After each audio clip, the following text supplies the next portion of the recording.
예, 오늘은 지난번에 13, 14, 15절 잠깐 봤지만 같은 주제이기 때문에 13절로 돌아가셔서 예수님께서 12사도를 임명하시는 내용을 한번 좀 살펴보려고 합니다. 예, 13절로 가시면은 또 그분께서 산에 오르사, 마가복음에는 예수님께서 두루두루 아주 바쁘게 다니시는 장면이 기록되어 있죠. 물론 항상 그러셨지만 특히 마가복음에는 하나님의 종으로서의, 일꾼으로서의, 종으로서의 예수 그리스도가 계시되어 있기 때문에 다른 복음서보다는 더 아주 역동적으로 바삐 움직이시는 그런 모습이 기록되어 있는데, 여기도 이번에는 이제 산으로 가셨습니다. 회당에 계시다가 또 이제 집에 계시다가 등등등, 이번에는 산으로. 또 그분께서 산에 오르사 자기가 원하는 자들을 부르시니 그들이 그분께 나아오니라. 부르시는 분은 주님이시고 나아오는 사람은 제자들이었는데, 이렇게 그 부르심에 긍정적으로 반응해야 하는 것이 인간된 도리고 당연한 도리인데, 부르시지만 부르심에 응하지 않는 사람들도 많죠. 성경에 보니까 하나님의 은혜가 이 모든 사람에게 나타났는데, 그래서 수고하고 무거운 짐진 자들아 다 내게로 오라 하고 불렀지만 그 부르심에 응하지 않고 거부하는 사람들이 이 땅에 얼마나 많은가를 생각할 때 저희가 그 부르심에 응한 것은 너무나 복된 일이었다 그렇습니다. 그분께서 12를 임명하셨으니 이것은 그들이 자기와 함께 있게 하고 또 친히 그들을 내보내사 복음 선포도 하며 병 고치는 권능과 마귀들을 내쫓는 권능도 가지게 하려 하심이더라. 자, 12를 임명했는데 12이라고 하는 숫자는 여러분도 아시다시피 유대인과 관련된 숫자죠. 그래서 유대인의 12사도, 그 다음에 또 아시는 것처럼 새 예루살렘의 12대문 등등등. 그래서 12이라고 하는 것은 유대인과 관련된 숫자이고, 나중에 보시면 이들이 12사도가 1차적으로 복음 전파의 대상으로 삼은 사람들은 다름 아닌 이스라엘 민족이었다, 이렇게 성경에 나오죠. 자, 그래서 12를 임명하셨으니 이것은 그들이 자기와 함께 있게 하고. 자, 보통 12를 하면 12제자라고 하시는 분들이 있는데 12제자는 아니고요. 12사도. 제자들은 성경에 보면 약 70명 정도, 성경에 보니까 예수님의 제자들이 한 70명인데 70명을 전도하러 보내셨죠. 그런데 그 중에서 이제 특별히 사도로 보내심을 받은 무리라는 의미의 사도는 12명만 뽑으셨죠. 자, 그 12명을 뽑아서 임명했는데 목적은 뭐냐? 첫 번째, 그들이 자기와 함께 있게 하고. 이것이 중요합니다. 하나님으로부터 부르심을 받아서 무슨 일을 하든지 주님과의 함께함, 즉 임재 가운데에서, 그분과의 교제 가운데에서 충분히 주님을 알아가고 주님께서 의도하시는 마음을 읽고 그렇게 준비된 다음에 그 다음에 또 그들이 보내심을 받는 거죠. 또 친히 그들을 내보내사 이렇게 했습니다. 그래서 사도 바울도 사도행전 9장에서 부르심을 받은 다음에 바로 사역을 한 것이 아니라 약 13년간의 그 기간이 있었죠. 그리고 나중에 주님이 부르셨고 주님이 보내셨고, 그래서 부르심과 보내심 사이에는 그 기간이 필요하다. 훈련이 필요하고 주님을 알아가는 시간이 필요하고, 그렇죠. 근데 보면은 주님을 알지도 얼마 안 돼 가지고 바로 막 그냥 선교사로 나간다, 뭘 한다 막 이렇게 하는 분들이 있는데, 그 열정과 의도는 좋습니다만은 그러나 충분한 준비 과정을 거치지 않은 채 그렇게 한다는 것은 위험하죠. 자, 마가복음 6장에 가보면은 비로소 주님께서 이때가 돼야 제자들을 이제 본격적으로 보내시기 시작합니다. 마가복음 6장 마가복음 6장에 보면은 7절인가요? 예, 보시면 그분께서 12제자를 부르사 둘씩 보내기 시작하시며.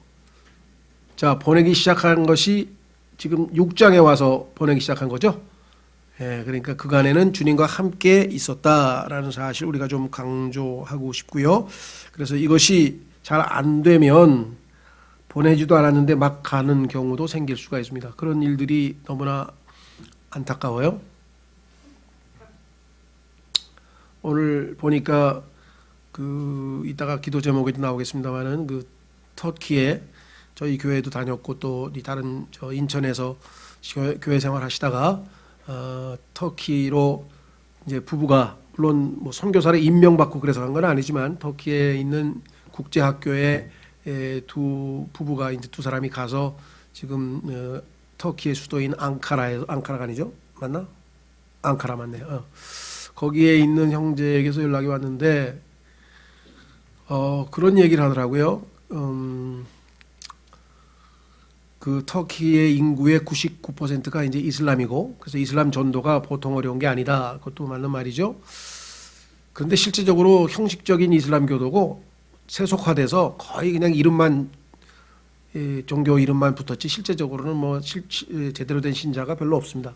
카톨릭도 마찬가지죠. 이탈리아라든가 스페인이라든가 이런 데 가면 인구의 뭐 95%가 다 카톨릭이라 그러지만 실제적으로 교회 좀 정상적으로 다니는 사람은 그냥 5% 10% 정도고 나머지는 전부 다 뭐 태어났을 때 그다음에 결혼식 할 때 그다음에 죽을 때 평생 3번 예배당 간다는 사람들이 성당에 간다는 사람들이 굉장히 많으니까 그러니까 어쨌거나 문화적으로 그렇다는 뜻인데 여기도 아마 좀 그런 것 같아요. 그래서 지금 세속화 그래서 이 종교적인 색채가 옅어지는 세속화나 또는 이슬람이 터키 선교의 어려움이다 뭐 이런 얘기를 보통들은 하는데 이 형제가 판단하기는 그것이 아니라 거기에 와 있는 선교사들이 거의 대부분이 미국 아니면 한국 사람이랍니다. 미국 선교사 아니면 한국 선교사가 제일 많이 와 있는데 정확한 복음을 전하지를 않고 올바른 진리를 가르치지도 않고 이래서 전혀 제대로 된 이 진리가 선포가 안 되는 것이 오히려 더 큰 문제다. 그래서 참 힘들었는데 이제 아마 제대로 된 뜻이 맞는 지체들끼리 이제 교회를 아마 침례 교회를 하나 세워서 시작을 하려고 하는데 이제 그 정부에다가 서류를 다 제출했는데 이제 교회를 이제 국제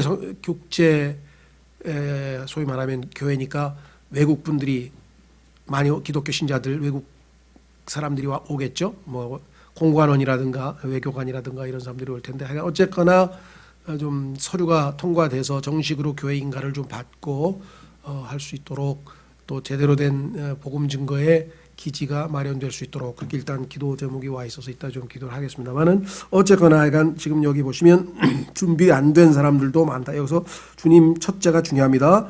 첫 번째가 자기와 함께 있고예요. 두 번째가 보내서 보낼 목적은 세 가지인데요. 하나는 복음 선포, 두 번째는 병 고치는 권능을 행사하고 세 번째는 마귀들을 내쫓는 권능을 행사한다. 그러니까 병 고치는 것이나 마귀를 내쫓는 것은 당시에 있어서 예수 그리스도의 사역의 중요한 것 중에 하나였습니다. 왜냐하면 유대인들은 기적을 원하기 때문에 그럼에도 불구하고 복음 선포가 더 우선적으로 놓여 있다는 사실을 우리가 좀 염두에 두셔야 되겠습니다. 우리가 이 그리스도인들에게 있어서도 마찬가지죠. 우리가 무엇을 더 우선순위에 둘 것인가 그런 하나님의 말씀을 선포하는 것이 1차적으로 가장 중요하다 그랬습니다. 그래서 우리는 이제 예수님의 그 제자들에게로 한번 좀 가보도록 하겠습니다. 이들은 명단이 나와 있어요. 첫 번째 곧 그분께서 베드로라는 이름을 더해 주신 시몬이라고 하는 이름은 이 모래, 좀 가벼운 모래라는 뜻인데 예수님께서 이름을 베드로로 바꿨으니까 돌이죠, 돌.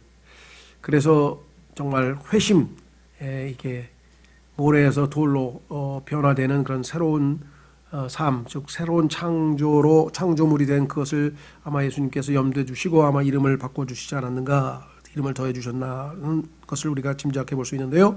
베드로라는 이름을 더해 주신 시몬과 또 그분께서 보아너게라는 것은 곧 천둥의 아들들이라는 의미죠. 천둥의 아들들이라는 이름을 더해 주신 세베대의 아들 야고보와 야고보의 형제 요한과 또 안드레와 빌립과 바돌로메와 마테와 도마와 알페오의 아들 야고보와 다데오와 가나안 사람 시몬과 가롯 유다인데 그는 또한 그분을 배반하여 넘긴 자더라.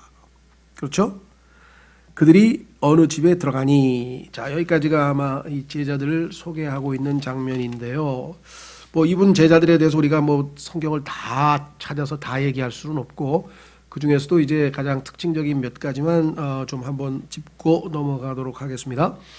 예수님의 제자들의 명단은 성경에 네 군데에서 찾아볼 수 있는데, 지금 우리가 살펴본 마가복음 3장, 그 다음에 마태복음 10장, 그 다음에 누가복음 6장, 그 다음에 사도행전 1장 이렇게 나옵니다. 거기에 이제 제자들의 이름이 쭉 12명이 나오는데, 이름들이 어떨 때는 우리나라로 치면 호가 나왔다가 이름이 나왔다가 막 이게 그 가지고 있는 이름들이 여러 개잖아요.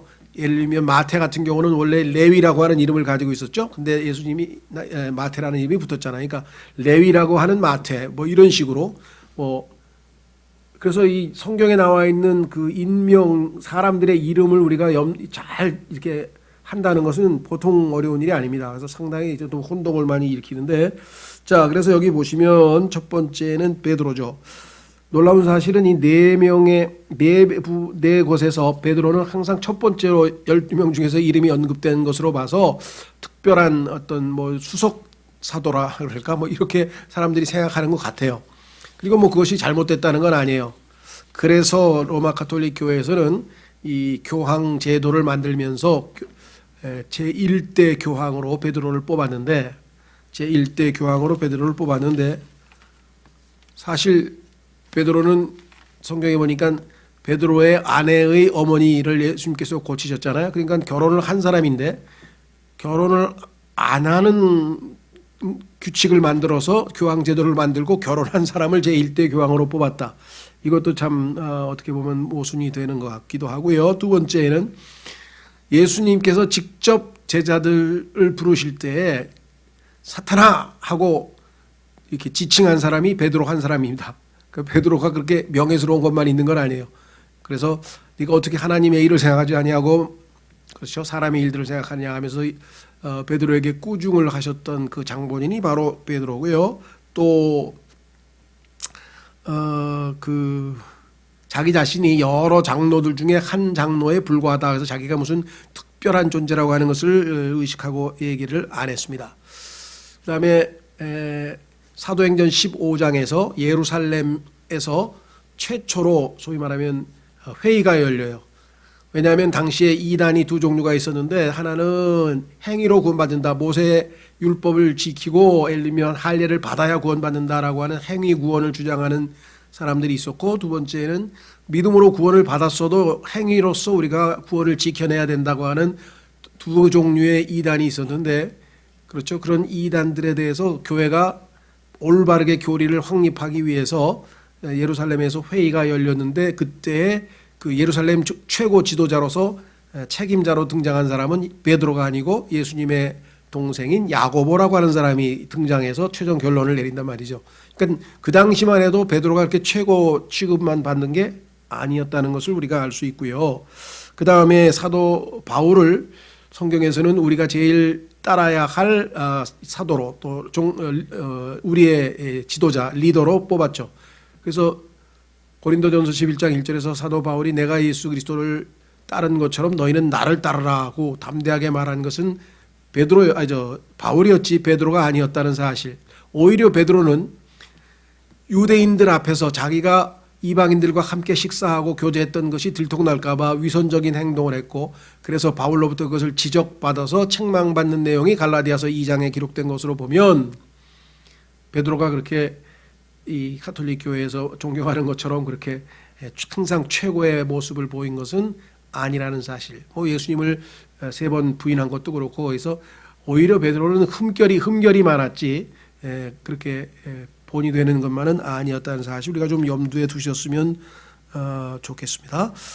자, 그래서 첫 번째 베드로에 대해서는 뭐 베드로 전서 후서도 쓰고 뭐 여러 가지 할 얘기가 많지만, 여기서 간략하게 예수님의 제자들의 사도들의 이름이 나왔으니까 그 가장 특징적인 것 몇 가지만 짧게 하고 넘어가도록 그렇게 하겠습니다. 두 번째는 두 사람이 나오는데, 이 두 사람은 보아너게라고 천둥의 아들이라고 이름이 붙였으니까 얼마나 뭐라고 표현해야 되나요? 템퍼, 아주 성질이 보통이 아니에요. 그래가지고 그 예수 그리스도가 지나가는데 환영하지 않으니까 저 사람들 싹 하늘에서 불을 내려서 그냥 다 불태워서 없애버리자. 막 이런 과격한 언어를 말도 쓰고 그러니까 하여간 그 성질이 대단한 그런 인물이어서 뭐 과격하기도 하고 그래서 예수님께서 별명을 지어주셨어요. 그 사람들의 그 모습에 성격에 걸맞는 그게 바로 천둥의 아들이라 천둥의 아들. 그렇죠? 예. 과거에도 그런 사람 하나 있었어요. 제가 초반에 예수 믿고 나서 얼마 안 돼가지고 뭘 얘기를 했는데 옆에 있던 어떤 형제가 아마 물어본 것 같아요. 이제 크리스찬은 꼭 담배를 끊어야 됩니까? 뭐 그렇게 물어봤어요. 그러니까 뭐 어떤 형제가 갑자기 그냥 천둥의 아들이 하나 나타나서 소리를 팍 지르면서 거룩한 성전에다가 어떻게 연기를 집어넣습니까? 막 소리를 팍 지르더라고요. 내가 너무 놀래가지고 보면 가끔 가다가 지나치게 맞는 말을 해도 좀 이렇게 너무 흥분해서 하는 사람인데 이 두 사람이 그런 스타일이어서 성경에 보면 좀 나오죠. 우리 주변에도 뭐 그런 사람이 가끔씩 있어야 또 재미도 있고 그런 것 같긴 한데 어쨌거나 하여간 예수님이 별명을 붙여줄 정도였으면 보통은 아니었던 것 같아요. 세베대의 아들 야고보. 왜냐하면 밑으로 가면 또 다른 야고보가 나와요. 18절에 보면은 알페오의 아들 야고보가 나와요. 그 다음에 예수님의 동생 이름에도 야고보가 있어요. 그러니까 이 야고보라고 하는 것은 영어로는 제임스인데 이 제임스라고 하는 말은 영어로 만든 거고 이 또 다른 구약에서는 야곱이라고 그러죠. 야곱, 제이콥. 그죠? 야곱. 그래서 이 야고보 사도가 소위 말하면 스페인이 아랍 세계에 점령을 당해서 700년 동안 식민지 생활을 했는데 야고보 사도가 와서 스페인을 아랍 사람들로부터 이슬람으로부터 구출해 주신다. 뭐 이런 전설 같은 이야기가 전해지고 그 사도가 스페인에 와서 이 산티아고 데 콤포스테라라고 하는 그 도시에서 순교하고 거기에 묻혔다. 그래서 하여간 여러분 잘 아시는 것처럼 산티아고 걷는 길 뭐 이런 거 들어보신 적 있나요? 예. 그러니까 저 피레네 산맥 프랑스 북쪽에 있는 그 피레네 산맥 거기서부터 출발해 가지고 저 포르투갈 북쪽에 있는 산티아고라고 하는 조그만 스페인의 도시가 있는데 그게 성 야고보라는 뜻이에요. 세인트 산도 그러니까 산티아고 성 야고보라는 그 분을 기리는 그래서 하여간 뭐 야고보란 이름도 하여간 굉장히 유명한 이름 중에 하나인데 성경에 등장하는 사람은 적어도 세 사람이 나오기 때문에 잘못하면 헷갈리고요. 그래서 사도행전 15장에서 회의를 주재한 리더는 예수님의 동생인데 어떤 사람들은 야고보서의 기록자도 예수님의 동생이다 이렇게 주장하는 사람도 있어요. 근데 사실은 예수님의 동생이라기보다는 여기 나와 있는 야고보일 가능성이 더 높죠. 왜냐하면은 거기에 순서에 보면은 야고보와 요한은 항상 붙어 다니잖아요. 여기도 지금 보면은 붙어 다니는데 야고보서 다음에 아시다시피 베드로서 나오고 그 다음에 이제 요한 1, 2, 3서가 나오잖아요. 그 다음에 유다서가 나오고 그래서 전부 다 사도들이 기록했을 가능성이 더 높은데 뭐 학자들 중에는 하여간 뭐 예수님의 동생이 이렇겠다 뭐 이런 얘기도 있을 정도 그런 정확하지 않은 정보는 우리가 그냥 참조로만 하는 것이고요. 자, 그래서 여기 지금 세베대 아들 야고보와 야고보의 형제 요한과 이렇게 둘이 지금 형제로 나와 있습니다. 그런데 요 세 사람이 16, 17절에 지금 요 세 사람은 성경에서 예수 그리스도의 최측근이었어요. 요즘 말로 하면 뭐 영어로 얘기하면 이너서클이라고 하죠. 12명 중에서 예수님의 품에 기대서 식사를 할 정도로 제일 예수님과 친밀한 관계를 맺은 사람은 요한이에요. 그래서 요한은 요한복음에서 자기를 스스로 요한이라고 안 하고 나라고 안 하고 항상 제3자처럼 예수님의 사랑받는 그 제자가 말하기를 하면서 자기가 예수님의 사랑을 받는 자다. 그런데 요한이라고 하는 존이라고 하는 영어의 존이라고 하는 요한이라는 단어 자체의 의미가 사랑받는 자란 뜻이에요. 그래서 뭐 불어에는 장이라 하죠. 장자크루소 할 때 장, 스페인어에서는 환이라 그러죠. 환.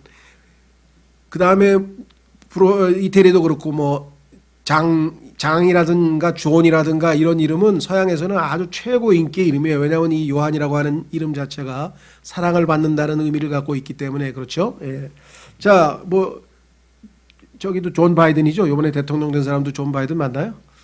예. 하여간 이 요한이라고 하는 이름이 여기 등장을 했는데 요한은 신기하게도 천둥의 아들이라고 예수님이 별명을 붙여줬는데 이 요한 복음은 물론이고 요한 1, 2, 3서의 끝부분에 가면 사랑의 사도로 변화되어 있습니다.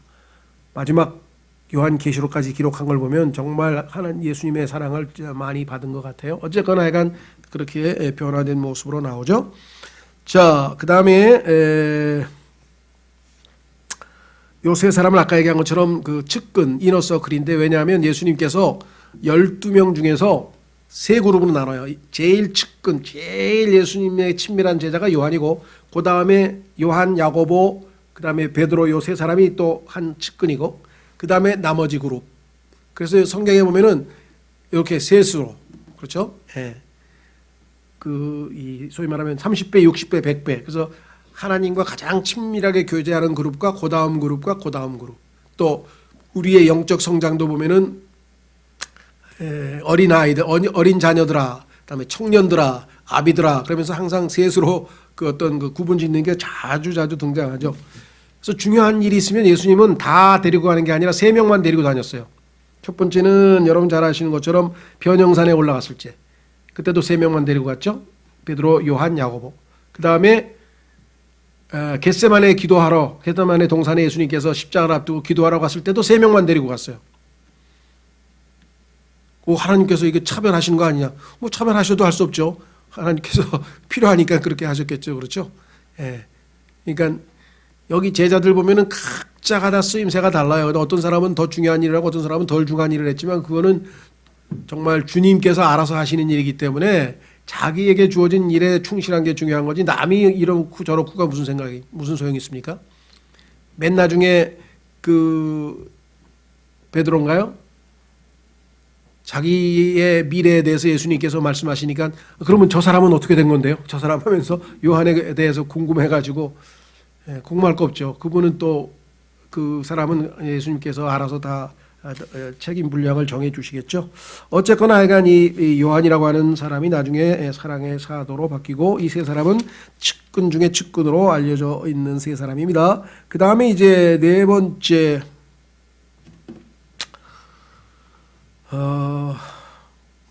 사람이 누군가, 여기 보자. 안드레. 그렇죠? 그래서 베드로, 그다음에 야고보, 그다음에 야고보의 형제 요한, 그다음에 안드레, 이렇게 나와 있습니다. 성경에 보는데 안드레와 빌립은 특징 중에 하나가 뭐냐면요, 사람들을 데리고 오는데 아주 좀 일가견이 있는 사람이에요. 여러분 잘 아시는 것처럼 베드로를 데리고 와서 예수님께 소개한 것이 바로 안드레죠. 베드로의 형제로 알려져 있고, 그 다음에 또 오병이어의 기적을 일으킬 때 그 빵이죠, 빵 5개하고 물고기 2마리를 들고 있는 소년을 데려다가 예수님께 데리고 간 사람도 성경에 보니까 안드레고, 그래서 이 안드레라고 하는 사람은 하여간 사람을 데려서 예수님께로 잘 인도하는 사람으로 나와 있고, 그다음에 빌립도 마찬가지. 성경에 보니까 나다나엘, 요한복음 2장에 보면은 나다나엘이라고 하는 사람을 예수님께로 데리고 와서 이 메시아를 만났다 하면서 소개했던 사람이 바로 이 빌립이라고 하는 사람이고요. 또 예수님께서 빌립에게 이 5,000명이나 되는 이런 사람들을 어떻게 먹일 거냐 하고 질문을 했던 사람이 또 빌립이기도 하고 그래요. 자, 그래서 우리는 이 안드레와 빌립은 사람들을 데리고 주님 품으로 자주 데려가는 사람으로 나와 있습니다. 자, 그 다음에 이 누굽니까? 나와 있는 사람이 바돌로메와 마테와 도마와 이렇게 나가는데요. 바돌로메에 대해서는 뭐 성경에 특별하게 나와 있는 게 없고, 그 다음에 나와 있는 마테는 우리 잘 아는 것처럼 마태복음의 기록자이고 원래 이름은 레위였다는 것, 그리고 다른 기록에 보면은 뒤에 세리 마테라고 해서 세리라고 하는 그 별명이 붙어 다녀요. 세리라고 하는 것은 식민지였는데, 로마의 식민지였던 이 이스라엘 민족이 중에 관원을 하나 뽑아서 세금을 거두어 가지고 로마에게 일정량을 바치면 나머지 몫은 자기가 차지하는 거예요. 그래서 착취를 엄청나게 했죠. 그래서 아주 뭐라고 표현해야 되나, 이 매국노 비슷하게 많이 좀 손가락질 당하고 했던 사람이 이 마테라고 하는 사람이라는 것을 우리가 잘 기억해 두었으면 하고요. 이름이 붙어 있다. 셀이라는 이름이 붙어 있는 게 마태죠. 자, 그 다음에 도마. 자, 도마는 우리가 잘 아는 영어로는 이게 토마스인데요. 토마스 에디슨도 있고 토마스 아퀴나스도 있고 약간 유명한 이름이 토마스라는 이름이 굉장히 유명한 이름인데 어떻게 번역을 하다 보니까 도마라고 이름을 해서 우리에게는 좀 그래도 하여간 우리에게 가장 유명한 게 바로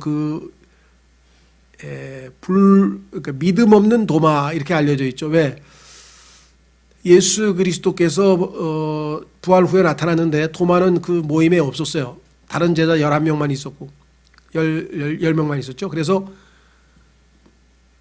제자들이 부활하신 예수님을 만났다 그랬더니 난 못 믿는다. 손가락을 거기다가 이 못질한 곳에다 집어넣고 옆구리에다가 손가락을 넣어보지 않고서는 난 절대로 못 믿는다 했던 사람이 바로 그 유명한 도마였는데 예수님께서 다시 나타나셔서 손을 내밀어서 집어넣어보라 그러니까 그냥 너무 놀래가지고 집어넣지도 못하고 그냥 주저앉아서 나의 주 나의 하나님이여 라고 하는 위대한 신앙 고백을 했던 그 도마라고 하는 사람이 바로 그 사람이죠. 예. 자, 그래서 우리는 뭐 각각 좀 특징적인 것만 한두 가지씩 지금 짚고 넘어가는 겁니다. 그 다음에 알페오의 아들 야고보가 나와 있는데 아까 왜냐하면은 이름이 또 하나 있었죠. 17절에 세베대의 아들 야고보와 구분하기 위해서 아버지 이름을 거기다 써붙였고요. 또 다른 복음서에 보면 이 사람을 뭐라고 얘기했냐면 작은 야고보라고 성경에다 써놨어요. 그러니까 작은 야고보라고 쓴 이유가 뭐냐? 뭐 특별한 이유는 없는 것 같고 아마 더 키가 작았기 때문에 아마 구분하기 위해서 아마 작은 야고보라고 하는 이름이 붙어 있는 것 같아요. 마태복음 2장 14절에. 자, 그 다음에 밑으로 내려오시면 다데오. 이 다데오라는 사람은 뭐 이름이 여러 가지예요. 그래가지고 참 쉽지 않은데 한 가지 우리가 기억해야 될 것은 이 유다라는 별명으로도 불렸다. 한번 확인해 보겠습니다. 요한복음 14장 22절에 가면은 유다라는 이름으로 불리는데 문제는 가롯 유다가 아닌 유다 이렇게 성경에 나와요. 유다가 2명 생기잖아요. 그렇게 되면 그러니까 가롯 유다가 아닌 유다 뭐 이런 표현이 나오는데 요한복음 14장 22절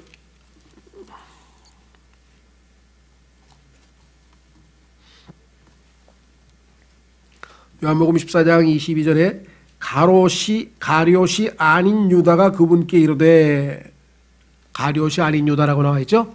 근데 그 유다는 여기에 나와 있는 다데오의 또 다른 별명이다. 또 다른 이름이다. 이렇게 기억을 해 주시면 좋겠고요. 그 다음 11번째가 가나안 사람 시몬이라는데 가나안 사람 시몬. 자, 여러분들 가나안 하면 뭐가 떠오릅니까? 가나안이 누구였어요? 함의 아들이었죠. 그렇죠? 그러니까 그 창세기 9장에 보면은 하나님께서 함이 사실은 아버지가 일을 저질렀는데 함이 저주는 가나안이 받은 것으로 성경에 나오죠. 그 노아가 술을 마시고 취해서 벌거벗고 있는 것을 보고 이제 이 두 아들은 뒷걸음질해서 들어갔는데 이 막내인 가나안이 아니라 함이 자기 아버지의 벌거벗은 것을 사람들에게 알리고 뭐 이래서 결국은 이 하나님의 저주가 임했는데 문제는 뭐냐? 실제적으로는 함이 일을 저질렀는데 작은 아들 가나안이 저주를 받을 것이다 이렇게 성경에 나와 있어요. 왜 그럴까요? 하나님께서는 이미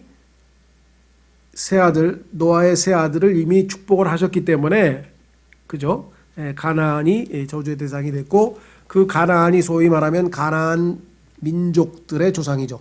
근데 이 가나안 족속들이 원래 이 사람들은 흑인인데 원래 그들이 차지해야 될 땅이 하나님께서 정해놓은 곳이 아프리카죠. 아프리카를 성경에서는 함의 땅이라 그랬는데 거기에 거해야 되는데 셈족인 그렇죠. 셈에게 하나님께서 주신 땅에 가서 자리를 차지하고 그들이 이 소위 말하면 아주 극악무도한 부패하고 타락한 문화를 형성을 했죠. 거기에 이제 기여했던 것이 바로 하늘에서 내려왔던 타락한 천사들과 거인족들이었는데요. 뭐 이런 것들로 인해서 하여간 가나안은 성경에서는 굉장히 부정적으로 쓰였어요. 그렇죠? 가나안은 하나님으로부터 저주를 받았고 그 후손들이 저주를 받았고 가나안 족속들은 하나님 앞에 아주 악한 죄인들이고 이렇게 됐는데 이 기독교를 잘 모르고 있는 소위 말하면 일반 세상에 나가면 가나안이 긍정적으로 쓰여요. 그렇죠.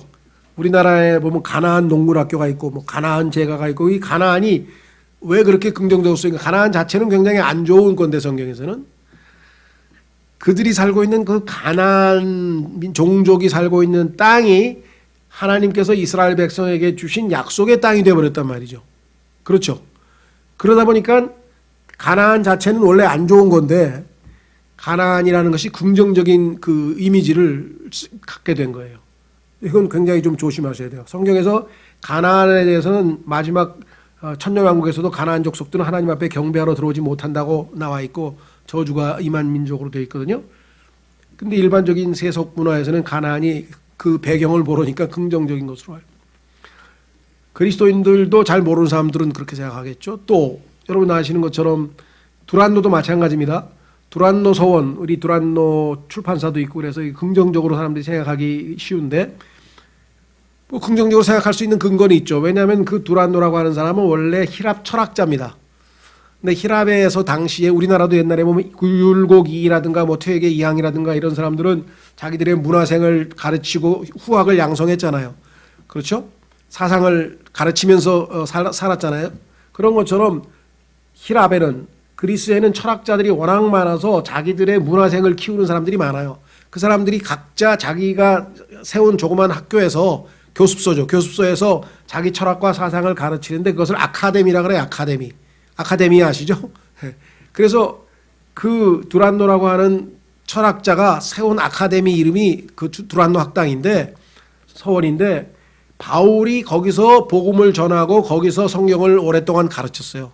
그래서 그 두란노라는 이름 자체는 이방인 철학자의 이름인데도 기독교인들은 그게 이제 좋은 의미로 바울이 성경을 가르쳤던 그 두란노라고 하는 사람의 서원 아카데미 이렇게 된 거죠.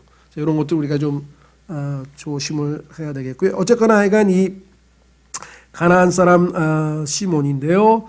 뒤에 가면 이 시몬에는 사도행전 13장에는 뭐라고 붙어 있냐면은 열심당원이라는 이름이 붙어 있어요. 열심당원.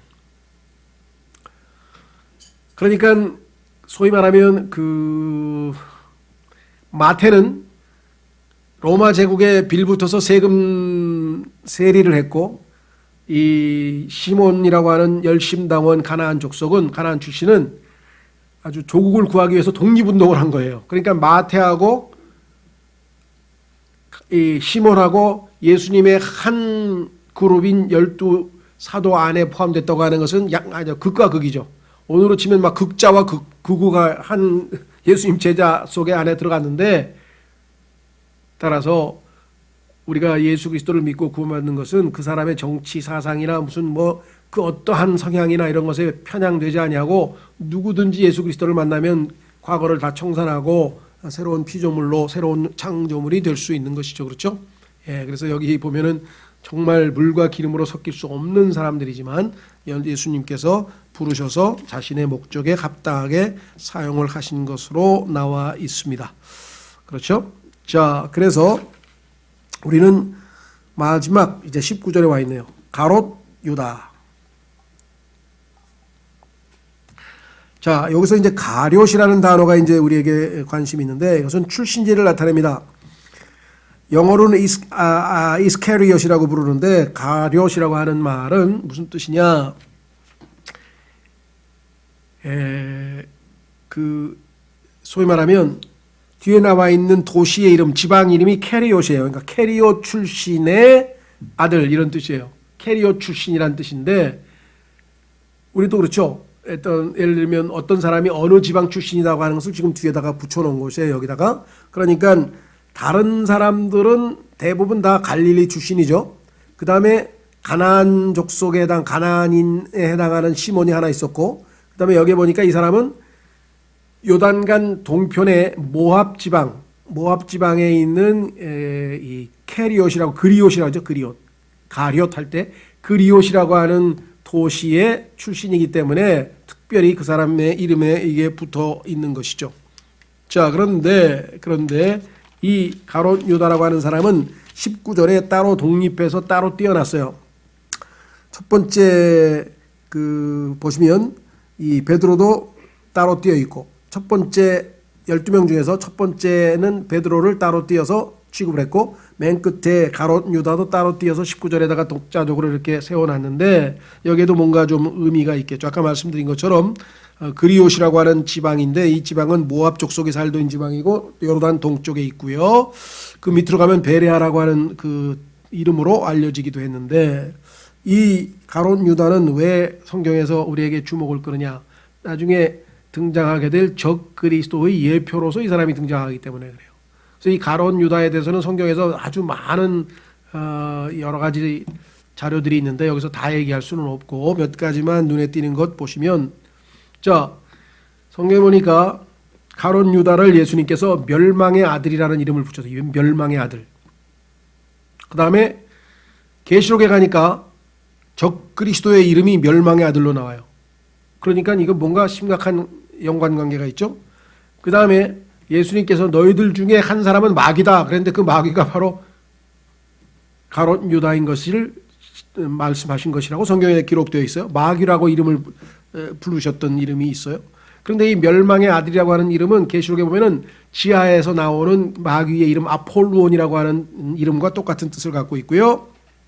그 다음에 유독 사도행전 1장 25절에 유다가 자살을 한 다음에 어디로 갔다가 표현인데 그게 뭐라고 하냐면 자기의 장소로 갔다. 자기가 있어야 할 자리, 자기의 자리로 갔다. 이렇게 성경에 나와 있는데 그 자리가 성경에 보면 바닥 없는 구덩이라고 되어 있어요. 거기에서 아폴로온이 나와요. 그러니까 신비스러운 존재고 나중에 종말에서 등장하게 될 적그리스도와 밀접한 관계가 있는 사람이기 때문에 정말 조심해서 우리가 다뤄야 될 인물로 성경에 나와 있습니다. 그렇죠? 예, 한 구절만 딱 보고 마치겠습니다. 한번 예레미야 48장 24절. 예레미야 48장 24절. 그래서 그냥 가롯 유다에 대해서는 또 기회 있을 때 우리가 한번 좀 더 살펴보겠습니다. 예레미야 48장 24절.